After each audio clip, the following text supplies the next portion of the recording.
IPL 24 champion గా Kolkata night riders నిలిచింది. సరిగ్గా ఫైనల్స్ లో సన్ రైజర్స్ హైదరాబాద్ బోల్తా పడింది. ఆల్రౌండ్ పర్ఫార్మెన్స్ తో సన్ రైజర్స్ ను చాలా సింపుల్ గా ఓడించింది కోల్కతా. అసలు పోరాటమే లేకుండా సన్ రైజర్స్ చేతులెత్తేసింది. కనీసం పోరాడి ఓడినా బాగుండేది. మరి అసలు సన్ రైజర్స్ తప్పు చేసింది అనే కంటే కూడా దురదృష్టమని చెప్పొచ్చు.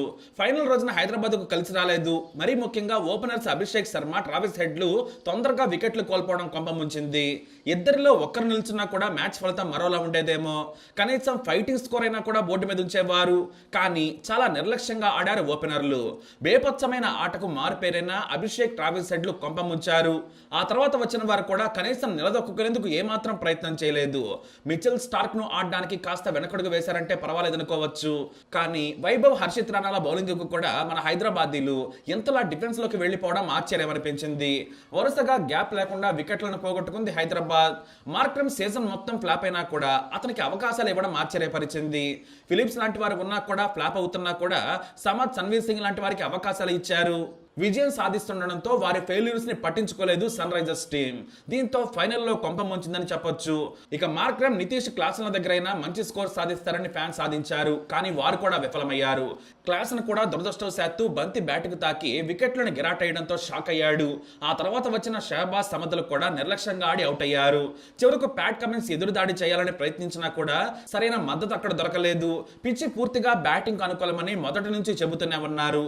పైగా కమిన్స్ కూడా బ్యాటింగ్ తీసుకొని మంచి స్కోర్ ను రైడర్స్ ముందు ఉంచాలనుకున్నారు. మొదట్లోనే 2 వికెట్లు పడ్డాక ఒత్తిడిలోకి జారుకున్నారు.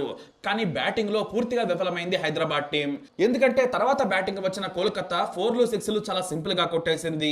అదే పిచ్ మీద హైదరాబాద్ బ్యాటర్లు బంతిని టచ్ చేయడానికి కూడా భయపడ్డారు. కానీ వెంకటేష్ అయ్యర్ భీకరమైన బ్యాటింగ్ తో మన టీంలోని లోపాలను బయటపెట్టాడు. ఇక మరీ తక్కువ స్కోర్ ఉండడంతో మన వాళ్ళు బౌలింగ్ తో పోరాడలేకపోయారు. చివరకు బ్యాడ్ లక్ కూడా సన్ రైజర్స్ ను ముంచింది. కానీ ఓడిపోయినా కూడా ఈసారి ఐపీఎల్ ను పూర్తిగా మార్చేసింది హైదరాబాద్ టీం. అగ్రెసివ్ అప్రోచ్ తో మొత్తం సినారియోని మార్చేసింది. బ్యాటింగ్ అంటే ఎలా ఉండాలన్నట్లుగా అదరగొట్టేసింది. ఐపీఎల్ చరిత్రలోనే నిలిచిపోయే రికార్డులు నెలకొల్పింది Hyderabad. Highest runs Sunrisers team పేరు మీద ఉన్నాయి. పవర్ ప్లేలో హైయెస్ట్ రన్స్, హైయెస్ట్ టీమ్ 6లు మాత్రమే కాదు, ఇండివిజువల్ రికార్డు కూడా హైదరాబాద్దే. అత్యధిక ఓపెనర్ పార్ట్నర్షిప్ కూడా అభిషేక్ హెడ్ పేరు మీద ఉన్నాయి. ఫాస్టెస్ట్ చేజింగ్ నుంచి ఫెయిర్ ప్లే అవార్డు వరకు అన్ని హైదరాబాద్ పేరు మీద ఉన్నాయి. మొత్తంగా ఐపీఎల్ బ్యాటింగ్ స్టైల్ నే మార్చేసింది హైదరాబాద్ టీం. ఫైనల్లో ఓడిపోయినా కూడా ఐపీఎల్ చరిత్రలో నిలిచిపోయేలా ఆటాడింది. అందుకే నెంబర్ 2 పొజిషన్ లో నిలిచింది. ఇక్కడ ధోని లేడు, కోహ్లీ లేడు, రోహిత్ శర్మ అంతకన్నా లేడు. అయినా కూడా హైదరాబాద్ కు బ్రాండెడ్ ఫ్యాన్స్ ఉన్నారు. ఎందుకంటే తమకు మాత్రమే సాధ్యమైన బ్రాండెడ్ క్రికెట్ ఆడింది హైదరాబాద్. అందుకే గత 4 ఏళ్లుగా దారుణ ప్రదర్శనతో వెనకబడ్డ సన్ రైజర్స్ ఫైనల్ కు చేరింది. చివరి అడుగు తప్పిందంతే.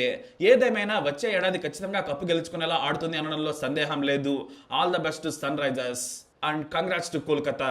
మరి సన్ రైజర్స్ ఎందుకు విఫలమైంది, మీ అభిప్రాయాన్ని, మీ అనాలిసిస్ ని తప్పకుండా కామెంట్ ద్వారా తెలియజేయండి. ఈ వీడియో అప్డేట్స్ కోసం మై ఛానల్ ఫాలో అవ్వండి. అలాగే తప్పకుండా సబ్స్క్రైబ్ చేసుకోండి.